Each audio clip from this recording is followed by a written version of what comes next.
Përikthehemi në një epizod tjetër të emisionit Muhabet me Arditin, ku do të flasim për teknologjinë, AI-n dhe Roy Academy. Të ftuar për këtë kemi Fatbor Kiçinën, e cila është drejtore operative të Roy Academy. Fatbor, mirë se erdhe. Mirë se u gjeta, faleminderit shumë për ftesën. Fatbor, çu fillove me Roy-n? Roy Academy është themeluar si rezultat i kompanisë tonë të marketingut, Sharp Group. Realisht pjesa e Roy Academy-s ka qenë diçka shumë spontane, edhe ka rritë si rezultat i mungesës që ne e kemi hasë për me gjetë kuadro që neve na janë dashur konkretisht në pjesën e marketingut, e zhvillimit webit edhe të pjesës së brendimet. Normalisht është fillu krejtësisht për nevojat brendshme, është zhvillu në diçka që na normalisht rrugës e kemi planifiku, po megjithatë nuk kemi prit që ka me ardhur deri në këtë pikë. E kemi pa që janë bë grupet e para, na kanë hyrë neve në funksion, shumica prej tyre janë punësu, po mandej të njëjtit kanë shërbyer edhe në pjesën e tregut punës, domethënë në kompani të tjera. Kështu që për këtë arsye, pastaj tham, po vazhdojmë atutje, po e shohim që ka kërkesë, që ka nevojë në tregun e punës, edhe si rrjedhojmë, mandej çdo herë më shumë jemi zgjeruar me programe, me fusha, me ligjërues, me pjesën e stafit administrativ, edhe sot ja ku jemi në 3 shtete, gati për të 4-ën. A keni planifikuar çit sukses në fillim? Në fillim, do me thojnë nëse na pyet në ditën e parë, nuk është se kemi planifiku, mirë po nga grupi i parë e tutje, absolutisht ka qenë i planifikun. Në kuptimin se e kemi pa çka është rezultati, e kemi pa ku janë nevojat, e kemi pa ku po shtrihet kërkesa, edhe automatikisht kemi punu në mbulimin e atyre kërkesave, edhe atyre boshllëqeve që paka shumë i ka tregu i punës. Për shkak që ju e dini, fusha e teknologjisë është një hapësirë e pakufishme, është një mundësi e pakufishme për profesione, për ma tepër mundesh me ushtru 2-3 profesionet në të njëjtën kohë, edhe kemi pa që një Kosovë që është e mbushur me tri, një Kosovë që moshën mesatare ka nën 30 vjeç, patjetër që nuk ka diçka tjetër që ka me funksionu pos pjesës së teknologjisë. Për momentin, nëse flasim ne konkretisht për Kosovë, nuk e besoj që ka ndonjë shtet në Ballkan, madje as në Evropë që e përqafon më shpejt teknologjinë dhe ndryshimet edhe ato vrrulle teknologjike që po na vinë më shpejt se sa rinia e Kosovës. Për dikush që nuk e din, për Roy-n, me çka merret konkretisht? Ne jemi qendër e trajnimeve profesionale në fushat e teknologjisë informative. Kemi prej fushave kreative deri në fushat e programimit. Pse po e ceki fushat e programimit pra në shumë, s'është për faktin që normalisht ka shumë gjuhë programuese, shumë teknologji, pastaj ka edhe pjesën e frameworks, kështu që për këtë arsye edhe ne jemi mundu me ushtri në të gjitha prej tyre. Nëse flasim konkretisht për programe, sepse ne kemi të ndara në bazë të programeve, kemi programe të shkurtra, dhe nga fushat kreative ne kemi menaxhim dhe marketing në rrjetet sociale, design grafik, video editing, edhe kemi pjesën e UI UX design që është diku mes kreativës edhe zhvillimit webit. Pastaj në pjesën e programimit e kemi web development, kemi Java, kemi Python, edhe normalisht jemi duke i sjell 20 programe të reja të cilat kanë arritur si rezultat i hulumtimit që na kemi bërë në tregun e punës, edhe kemi pa ku janë ato mangësitë dhe çka po kërkojnë trit për momentin. Në pjesën e programeve 6 mujore pastaj, këtu kemi 3 programe kyçe, është siguria kibernetike, programimi edhe marketingu digital. Ndërkaq, kemi edhe programin e lezetshëm për fëmijë, për moshat 7 deri në 15 vjeç, që na kemi titullu Roy Kids, edhe domethënë ka 2 programe, që është një program 6 mujor për programim dhe një program 6 mujor për design grafik. Pastaj e kemi Academy in Future Generations, që është për moshat 14 deri në 19 vjeç, që realisht është një mundësi e pakufishme për këtë moshë, edhe që i përgadit trit që janë ende të paprofilizuar, ende të papërcaktuar në karrierë për me gjetë veten shumë më shpejt. Ndoshta edhe mundemi në një mundësi të dytë, mundemi me bisedu pak më në detaje për Future Generation, po që është diçka që realisht prindrit absolutisht duhet me mendu si opsion për fëmijët e vet. Edhe sfundmi kemi bërë dhe lancimin e akademisë së AI, që në kuadër të saj janë 4 programe kyçe.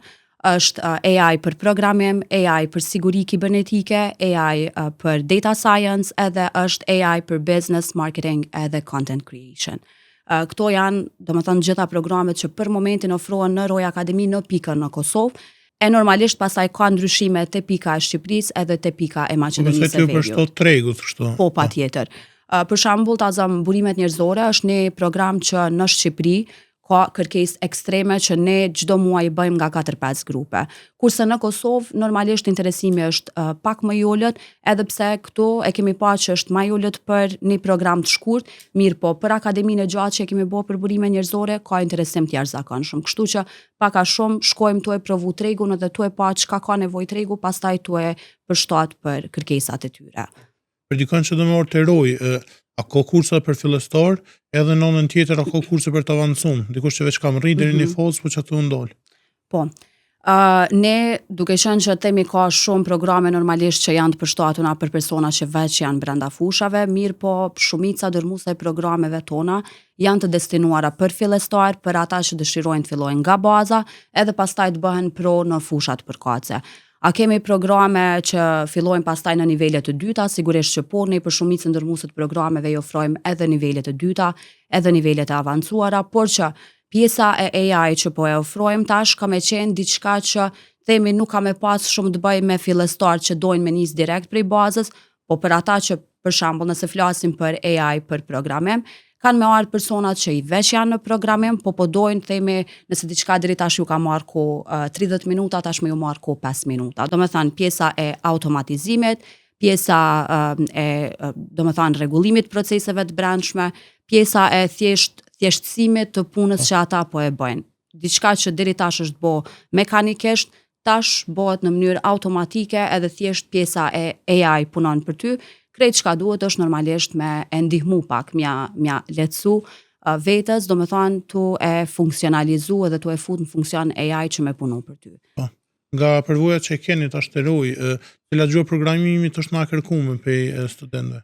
Momentalisht kuptohet janë gjitha, jo më kodi kemi dhe në kuadër të programeve, po për shembull programi 6 mujor që e kemi për programim, që është full stack development, është programi ma i kërkuar. Në këtë normalisht ne na duhet kogja shumë kohë për përgatitje, edhe në çdo afat regjistrime që ne kemi që ma herët kemi menduar që kanë me qenë 2 afate brenda vitit, tash na i kemi 5 afate brenda vitit. Edhe sa herë që fillon secili afat janë 40 plus studentë që fillojnë në mënyrë automatike. Për ata që jetojnë në zona rurale, domethënë pak më larg, edhe kanë problem këtë punën e udhëtimit, ofroni edhe kurse online? Gjitha programet që ne i ofrojmë, pa tjetër që ofrohen edhe online, qysh kemi fillu online, realisht mundet me qenë fat në fatkeqësi, për shkak që në pandemi, e tutje, do thot ne para pandemis as nuk i kemi planifiku programet online, formatin online të mbajtjes, mirë po në pandemi, brenda natës, orën e pare kemi anullu që është predispozu me qenë fizikisht, kur ka ndodhur rasti i parë, kur është faq rasti i parë me Covid në Kosovë. Në ditën e dytë kemi pauzu, në ditën e tretë direkt kemi thënë okay, çaj grup që na ka mbet në gjys, po e vazhdojmë online. Edhe kur e kemi pa që nuk ka asnjë ndryshim, kemi thënë okay, po vazhdojmë komplet online. Edhe realisht për neve rritja piku i suksesit, do me thënë ajo shkalla që e kemi ngrit, ajo super shkalla që e kemi ngrit, ka qenë fix në pjesën e pandemisë. Pastaj nga ai moment, asnjëherë nuk e kemi ndal formatin online. Formatin online jo veç për qytetet, jo veç për qytetet e Kosovës. Ma shumë e kemi hallin te shqiptarë që jetojnë Lugin, te shqiptarë që jetojnë Maqedonije nuk e flasin gjuhën maqedonase, madje pastaj disa programe edhe për Shqipëri që nuk i ofrojmë atje, diasporën as mos të flasim. Ne kemi student nga pothuajse çdo vend i Evropës, shqiptarë që jeton në diasporë, edhe nga Amerika. Kështu që për qytete normalisht Kosova është e vogël, jemi një grosht vend, edhe është shumë më e lehtë, po them kushtimisht kjo qasja edhe fizikisht me ardh, e mos të flasim pastaj në sistem të kombinuar, çfarë edhe bojnë shumica e studentëve. Mirë po, ata që janë 100% online, shumica dërmuese janë që jetojnë jashtë kufive të Kosovës. Edhe për neve është kënaqësi tepër e madhe që kemi mundësi me ju dhanë një qasje edhe atyre në gjithë shka që realisht po zhvillohet tash për momentin e teknologjisë. Për dikon që i ka 2 mundësit, me orë dhe online, edhe me najtë edhe online, me orë dhe fizikisht. Çka i sugjeron atij personi? Cila është më efektive? Krejt varet prej individëve. Na kemi raste të ndryshme, po mendoj ka person që thotë unë nuk koncentrohena online, atëherë patjetër që i themi gjithçysh me ardh fizikisht. edhe kuptohet që në këto raste për personin funksionon fizikisht, duhet me ardhur fizikisht. Ka persona që janë adaptu 100% me sistemin online, sidomos këta që janë jashtë kufive, atëherë normalisht që vinë online, po mendoj në fakt kyçen online, kurse për ata që janë jashtë kufive, kyçen online nuk ka asnjë problem. Ne ju rekomandojmë gjithçka që funksionon për ta. Normalisht a kishim a kishim pas qef ma shumë i pas brenda zyrës, patjetër që po, se gjallëria është tjetër, aktiviteti është tjetër, ndërveprimi është tjetër, bashkëbisedimi është tjetër, po ashtu mirë, po megjithatë absolutisht ne gjithmonë i shtym që edhe pse janë online të pyesin, të flasin, me mundësi edhe të alëshojnë kamerën nëse e kanë si mundësi ose nëse ndihen rehat, po që shumica normalisht nuk e bëjnë se janë në atë rehatin e shtëpisë, po me rëndësi është që gjithçka që funksionon për ta. Për neve, po them, fizikisht është më mirë thjesht për shkak të gjallërisë, jo për diçka tjetër. Sa i përket funksionalitetit, aktivizimit është po njësaj, asnjë dallim nuk e ka. Pas përfundimit të kurseve, po mendoj të kurseve afatgjata që janë, a i ndihmoni me gjetë punës, a i sugjeroni diçka studentëve, a keni edhe këtë pjesë? Po, patjetër, na gjatë gjithë kohës kemi punu në këtë drejtim përmes partneriteteve që i kemi bë me kompani, po të njëjtën kohë diçka që na ndihemi shumë mirë është fakti që tash pak a shumë jemi një lloj adrese për bizneset që merren me këtë fushë. Për shkak që automatikisht kur ka nevojë për staf na kontaktojnë, na i tregojnë specifikat dhe na normalisht mundohemi me ja u gjetë në kuadër të studentëve që veç i kemi ose i kemi pas si alumni në të kaluarën, domethënë që kanë qenë studentë tonë. Forma që funksionojmë, i kemi grupet me student, i kemi edhe grupi në Facebook ku janë afro 6.000 studentë që na i kemi pas ndër vite, normalisht a janë gjithë në atë grup, nuk janë, na vazhdimisht ju bojmë ftesa me u bashkangjit në grupe, aty postojmë gjatë gjithë kohës shpallje pune. Edhe normalisht pastaj kur kompanitë neve na kërkojnë kandidatë të cilët janë themi më të përgatitur, edhe na thot direkt me emër mbi emër, edhe me punë tregoma që ta marr direkt në punë, atëherë kuptohet që na kërkojmë këtë rast ndihmë prej ligjëruesve, edhe na ndihmojnë me i seleksionu ata kandidatë që janë shumë të mirë, që kanë avancuar shumë tepër, edhe në mënyrë që me arrit ende pa i përfunduar trajnimet me u siguru edhe një vend punës. Normalisht nuk ju themi që e garantojmë, se kjo pjesë varet komplet prej individëve, prej kërkesës tregut punës e kështu me radhë, sepse normalisht një student që themi nuk është shumë i zellshëm, shumë kuptohet që edhe ka më vështirë mu gjetë në treg të punës, mirë po na kjo është arsyeja pse i shtym. Fiks kjo është arsyeja pse i shtym që me qenë të rregullt, sepse kushdo që e përfundon një program të tillë nuk ka më mbet pa punë. Çështja e punësimit është thjesht çështje kohe. Po dalte inteligjencë artificiale, për ata që nuk e dinë që është inteligjencë artificiale, edhe pse këtë përdorim, qysh me na shpjegu në mënyrë të thjeshtë. Inteligjenca artificiale sot është realisht gjithçka që neve na lehtëson edhe na shkurton komplet proceset me cilat po përballemi. Kuptohet, nuk po du me hy në për termat shkencore çka është inteligjenca artificiale, po du me tregu terme me cilat ne secili prej neve po përballemi çdo ditë në tregun e punës. Për shembull, ne që kemi punu me pjesën e marketingut dhe kemi punu gjatë kohë, po nisemi me një rast tepër të thjesht, unë që kam punu me pjesën e kontentit, ndoshta në një ditë të ngarku, në një ditë që s'kam qenë mirë emocionalisht ose diçka e tillë, ndoshta unë gjithë ditën kam punu për me realizu një tekst, një skenar, një kampanjë, ndërkohë tash me AI, do me thënë ti e ki mundësin që veç me promptat e duhun, veç me sqarimet e duhun për veglën e AI, ti mundesh me gjeneru çka do që ta do në zemra. Normalisht, unë jam hala shumë idhëtare e dorës njerëzore, e prekjes njerëzore. Mirë po, ideja është që megjithatë diçka që neve po na lehtëson jetën pse mos me përdor. Unë mendoj që AI duhet me qenë një dorë ndihmëse për neve, një krah i djathtë për neve, po absolutisht nuk duhet me harru që jemi qenje njerëzore, edhe rrjedhimisht duhet me vazhdu me përdor kreativitetin tonë, se kreativiteti i AI varet prej kreativitetit tonë. Sa ma pak kreativ që je, sa ma pak detaje që jep, sa ma pak specifika që jep, aq ma klishe, aq ma adopt del përmbajtja që gjenerohet prej AI, në cilën do sferë, qoftë kode, qoftë kontenti, qoftë teksti, qoftë kampanja, qoftë ideja e biznesit, sot mundesh me bo gjithçka me AI, po duhet me ditë me përdor në formatin, në formën e duhun, edhe mos me qenë shumë përtac kur punoj me AI. Një qysh nuk duhet me qenë përtac kur punoj me një staf të ri, ashtu nuk duhet me qenë as me AI.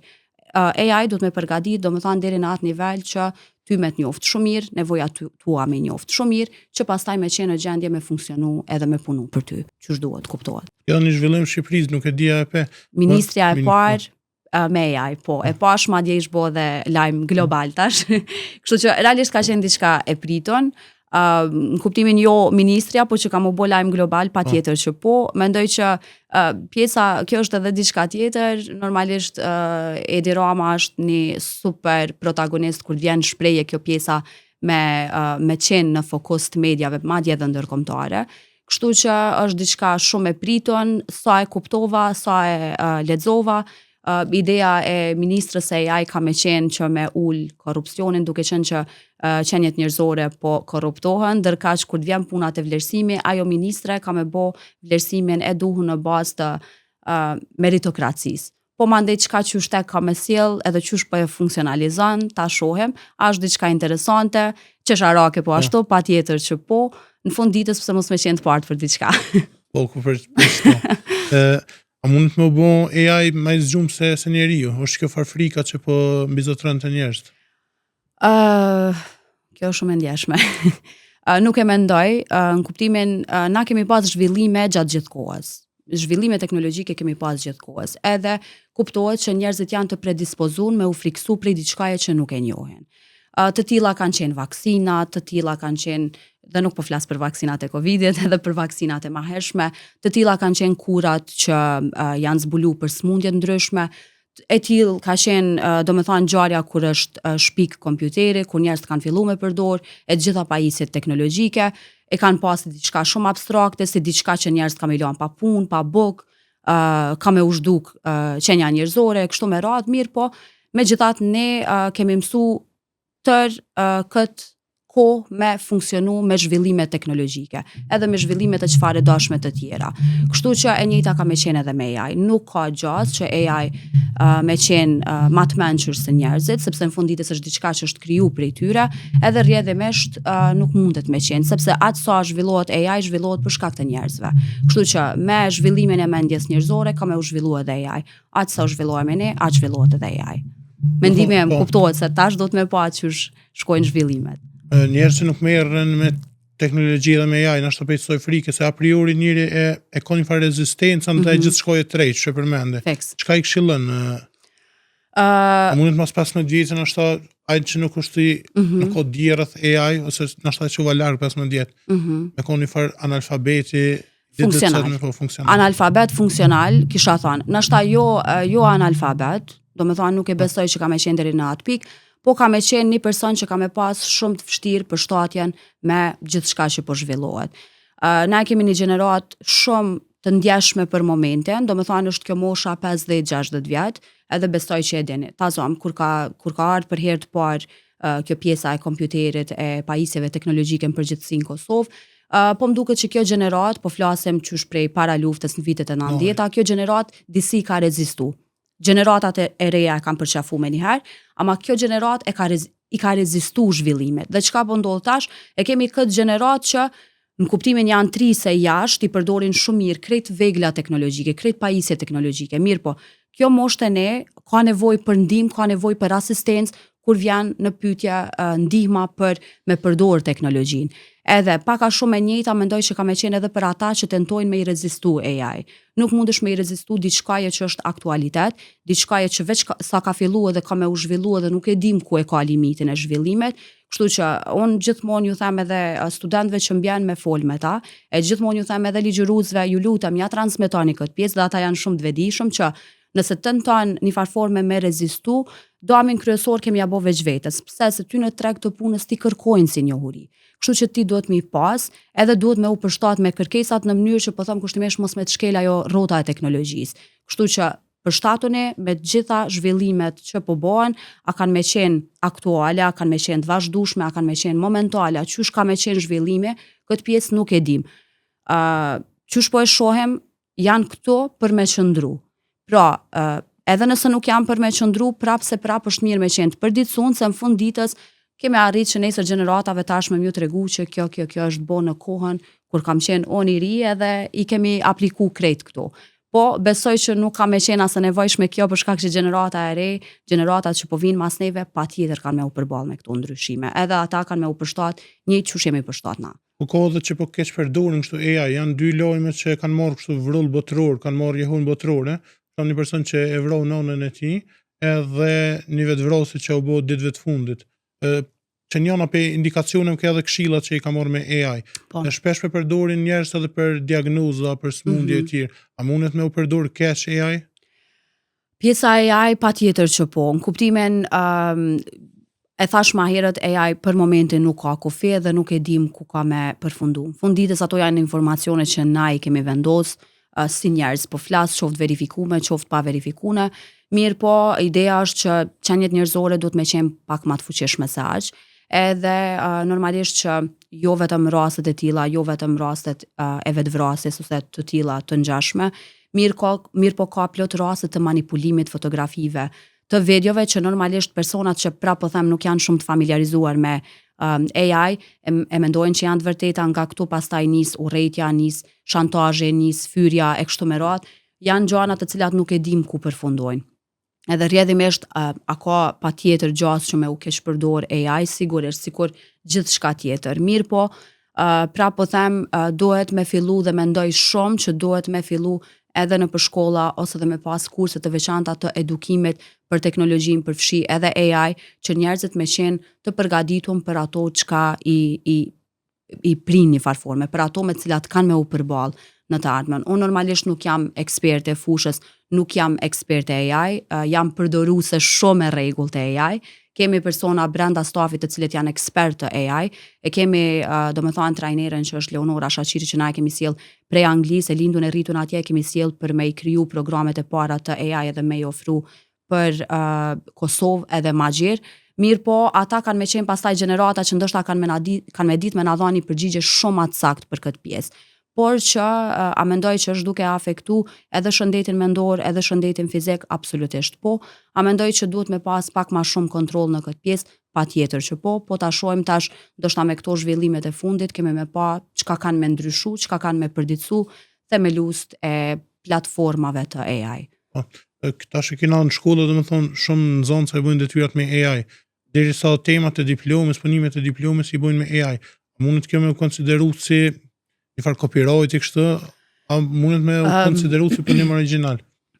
Si punim original nuk do të thoja, a mendoj që në kuptimin a duhet me përdor AI edhe në tema diplomës, patjetër që po. Pse? Për shkak që për shembull, unë jam fix gjenerata që kur kom fillu me punu në temën e nivelit master, e kom prek edhe kom punu pa AI edhe me AI. Do më thanë, mu më ka marrë konja 2 vite derisa e kom përfundu, edhe e kom prek AI, edhe kom punu pa AI. E kom nis pa AI, edhe e kom prek AI. Ama qysh e kom përdor on inteligjencën artificiale, ka qenë, nëse unë ma herët kom kërku libra, e nështë kom hup 5 orë ko, për me i gjetë burimet që mu më duhet me vërtetu një tezë të temës, tash veç që kërkoj, do me thanë, në rastin konkret e kom kërku për temë tam diplomës, edhe kom thanë, cilat janë librat kryesore të autorëve ose gazetarëve të famshëm që kanë folë për këtë çështje. Edhe ty del një list me 20 libra, 30 libra me burimet, edhe tregon ku me gjetë, edhe ti tregon ku mundesh me gjetë online librat. Kështu që ti mandej futesh, e lexon librin, e merr pjesën që duhet, e citon, edhe je gjithçka në rregull. Do me thanë, që kjo është forma, po them kushtimisht pozitive, qysh mundesh me përdor. Pastaj, unë kam pas plot raste studime, do me thanë mu ka dasht me marr artikujt mediave, që mandej plot, duke qenë që më ka zgjatë 2 vite, plot linjë që kanë qenë jo aktive për shkak që ta zon mediat i kanë fshi. Dhe në këtë rast, unë e kom përdor AI dhe e kom vendos titullin e lajmit, edhe i kom thënë ma gjej këtë titull, për shkak që atë që e kom pas, ma herët është fshirë nga mediumi, edhe na e dim që mediat në Kosovë funksionojnë shumë me copy-paste, kështu që automatikisht mi ka vendos 20 artikuj që kanë qenë identik, të njëjtit vetë se unë e kom ndru median që e kom citu. Kështu që kjo është ideja, do më thonë, qysh mundesh me përdor AI për me ta lehtësu punën. Mirë po, jo për me ta kry punën. Do më thonë, nuk duhet, se mandej dush edhe në mbrojtje me qitë një vegël të AI, e kjo nuk është bashkë në rregull. Kështu që gjithmonë duhet me punu edhe me tri që me kuptimin me i eduku, për me qenë AI në shërbim të tyne e jo këta në shërbim të AI. Nuk do të me harru që në fund ditës mundet me ndodh ekstremi që ndoshta në një moment caktum, na kemi me pas një moment që krejt AI ka me shutdown, komplet ka me ra, që ChatGPT s'ka me funksionu. 3 ditë janë komplet në restaurim, edhe s'ka me funksionu. Çka bojnë kompanit, çka bojnë studentët, çka bojnë nxënësat, madje kam frikë edhe çka bojnë profesorat. Kështu që për këtë arsye duhet me qenë shumë të përgatitur që me funksionalizu AI për me punu për ty, po jo në të kundërtën. Unë që shkallëzova para emision të këm kryu letërsinë edhe shambull nëse kena pos me bo një recenzion. Ne dërgojna një poezi, tregim ose çka do qoftë, edhe thojna bëna një recenzion për çto. A ka një mekanizëm që më ne detekton që nuk është e bëme me dorë të njërit, po me ChatGPT. Po, veç e pyet ChatGPT na e ke dhënë a ke boti këtë recenzion edhe automatikisht tregon që po e ka bo. Mund çka që lehtë. Është shumë e lehtë. Po, ideja është që jo, megjithatë ka edhe forma qysh i kamuflan, po në të njëjtën kohë qysh kemi platformë që ta bën recensionin, njëjtë kemi platforma që janë kriju për me detektu plagjiaturën ose për me detektu kopjen. Kështu që asnjëherë nuk do të më ra prej kësaj, për shkak që tash kanë fillu edhe me u zhvillu toolsa që janë shumë të avancuar për me detektu pjesën kur përdoret ChatGPT, kur përdoren platforma tjera të AI, kur është plagjiatur, po ashtu, edhe normalisht nuk është shumë e duhur me përdor. Kuptohet ndoshta me ta lehtësu, po jo për me bo komplet të plot, gjithë çka do që jetu bo. A e kryen shumë mirë rolin e psikologut, për shembull AI. Po a mund na me përdor për shembull AI si mjek për diagnoza, domethënë? Asnjëherë. Si psikolog ose si pres fetar që me marr këshilla ose përgjigje fetare kështu. Është e mundshme, a duhet asnjëherë. Për pjesën e domethënë prisit fetar ose diçka tjetër, pak a shumë citohen ajete ose çka do cili do qoftë në kuptimin besimi, është krejt në rregull. Edhe mundesh, jo që zëvendëson se prap kur e ke atë ndikimin njerëzor është diçka tjetër, ama si psikolog e aq ma pak si mjek, absolutisht nuk e kisha rekomandu askënd. Nëse ke po them kushtimisht një shqetësim të vogël, edhe don thjesht derisa të shkojsh te mjeku me ditë çka po ndodh, është në rregull, po asnjëherë me u bazu në diagnoza të AI për me vazhdu tutje, në kuptimin të shërimit, për shkak që po unë njoh plot raste që e vendos diagnozën në ChatGPT edhe ja chat edhe ilaçet çka duhet mi përdor. Kjo është tepër e gabuar. Absolutisht është tepër e gabuar edhe nuk ja kisha rekomandu kërkujt me bo. Nuk mundet një vegël e AI me zëvendësu një mjek, as një psikolog, as një pris fetar, as një mësus në formën e vetë klasike. Edhe që AI nështë të merë për 50-500 ose 5.000 burime merë psikologëve, apet më mirë është me i besu një psikologu? Absolutisht që po, arsyeja pse është që AI me gjithatë është teknik. AI i bën bashk, po thëmë kushtimisht problematikat e 500 njerëzve, edhe ty ta jep një mendim. Ama prej 500 njerëzve se cili ka problemet e ndryshme. Ta zonë nëse 500 njerëz vujnë prej depresionit, kërkosh nuk e ka arsye në njëjtë pse vujnë prej depresionit. E për çat arsye edhe mjekimi duhet me qenë ose konsulta duhet me qenë e personalizuar. Për këtë arsye është shumë e rëndësishme në kuptimin sado që ti mundesh m'ia vendos komplet backgroundin tënd, pse të ka një shqetësim ose çka do, po prap forma që ty ta transmeton psikologu ose që ta transmeton mjeku është diçka që e ka originalitetin e vet, ti po trajtohesh si qenie njerëzore, nuk po trajtohesh si robot, nuk je tu e pyet qysh me vendos X pjesën në X trupin e një pajisje teknologjike, po je tu pyet qysh me rregullu veten tëm, qysh me u bë ma mirë se sa që jam për momentin. Nuk mundet me të bo diçka AI. Spaku jo për momentin. Ndoshta në të ardhmen, nuk i dihet, po jo për momentin. E kena po që mbo shumë foto, video, dhe më që janë shumë offer të originalit, edhe pse dallohen, halo, përveç generator vjetër, që nuk e dallojnë. A mundet që me një tarë të afert, mi më gjasu shumë a shumë që me kom problem me dallu, edhe si pasoj e kësoj më rrit kjo fake news që veç u rrit prej kur ka dalli AI. Kjo realisht është jo pse po e thamon, kjo është një shqetësim global. Do me thonë, kjo pjesa e kopimit pamjeve, ose për shembull edhe ma keq, marrja e identitetit të fëmijëve, edhe krijimi i versionit të rritur, e pastaj krijimi i fotografive, i videove me AI që janë totalisht keqpërdoruese për profilin e një fëmije, po them kushtimisht, është që kjo frika më e madhe çka është për momentin të ndodh, edhe që është të ngjall terror, po them kushtimisht, në hapësirën globale sa i përket diskutimit të AI, diskursit për AI. Në rrafshin e kësaj që po pyet, do me thonë është e pamundun që mos me arrit deri në atë pikë teknologjia sa që ka me ngja identik me profilet ose fotografit ose videot origjinale. Ndoshta mundet me pas momentume shumë të vogla që ti mundesh me vrejt, ose elemente shumë të vogla që ti mundesh me vrejt që është AI, por që sidomos tash që jemi fast food audience, kërkush nuk ndalet edhe me pa deri në detajet më të vogla. Për momentin nuk është deri në atë pikë, sado që janë të mundu, nuk është deri në atë pikë, mirë po a ka me arrit, mendoj që në të ardhmen afërt ka me arrit edhe absolutisht ka me u rrit edhe niveli i keqpërdorimit, edhe niveli i fake newsit, që as mos të flasim që ka me shku në një dimenzion komplet tjetër. E patëm rastin shumë të freskt nëse keni arrit me pa, që dolën disa lajme që Donald Trump ka vdek edhe është zëvendësuar me një person me AI, që është kriju, kuptohet me AI, edhe mandej, do me thonë deri në pikën që një president i shtetit më të fuqishëm botë u detyru me shkru do me thonë në Twitter, X, edhe me demantu me thonë që jo, unë jam gjallë, jam mirë, është fake news. Tash, nëse ai është fake news thot për gjithë shka, por gjithsesi në rastin konkret, do me thonë është detyru, imagjinojeni, një president i një shteti me dalë me thonë është fake news, është me AI, unë jam mirë.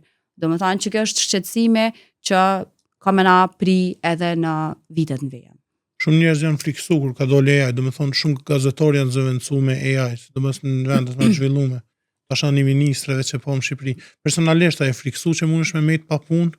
Unë personalisht jo, a mendoj që ka me i reduktu nivelet e punës, njëjtë që shka ndodhë kur janë bo zhvillime teknologjike, ta zohem çdo punë që është bo ma herët mekanikisht prej dorës së njeriut tash bohet përmes pajisjeve, mendoj që ka me e zvoglu numrin e personave që janë të angazhuar për X punën.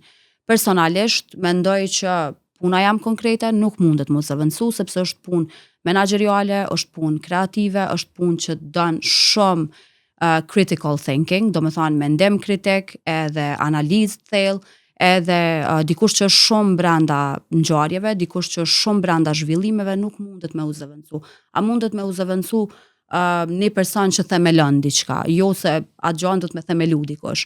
E njëjta është pak a shumë edhe në për gjitha pozita tjera që janë, të cilat i kanë kruciale ose qendësore me pas njerëz. Pra po e potencoj sikur të pjesa e automatizimeve që janë bërë në për kompani. Hajde po supozoj e kemi një fabrikë tujit, diçka që më herët është bërë krejt mekanikisht, sot për shembull, nështë në një fabrikë kanë qenë 50 punëtor, sot janë 5.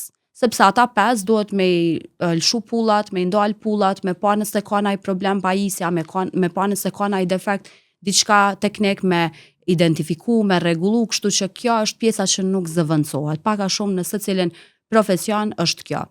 Nëse je person që je të punu komplet me AI, ki me u zëvendësu se zëvendëson AI. Nëse je person që e përdor AI në funksion tënde, nuk mundesh me u zëvendësu, se ti po i merr më të mirat e AI, po i kombinon me më të mirat tua, edhe po i jep më të mirën për mjedisin që aty ku je të funksionu. Edhe rrjedhimisht nuk mundesh me u zëvendësu. Po i kam dëgju programerët, do që janë pak më, me thonë, që kanë zell në këtë farë punë dhe janë më të intreg, që 95% të kodit na ban AI, edhe këto na ka leju kompania. 5% që qaj rishikimi që e bujnë në ako naj gabim, ako naj lëshim diçka. Dhe madje edhe për pjesën e gabimeve është ideja vesh nëse don me qenë maj sigur që shtojnë na me pa me sytu, po për ndryshe edhe për pjesën e gabimit mundesh me vendos në platforma të AI edhe me ta detektu nëse ka ndonjë gabim ose jo. A është diçka e damshme? Absolutisht jo. A është diçka që pak a shumë ka me e filtru, po tham tregun e punës, sigurisht që po, në treg të punës mbetet AI-ka, edhe ata programer që do me thonë veçjetu i përmend, janë programer që prap për me arrit me bo një kod do dikush me dhon promptin, do dikush me i tregu specifikat, kështu që janë prap kanë me qenë aty për me qëndru, për me udheq punën edhe për me udheq AI në funksion të punës që janë të e bo. Në atë 5% e kodit ndështë edhe 100%.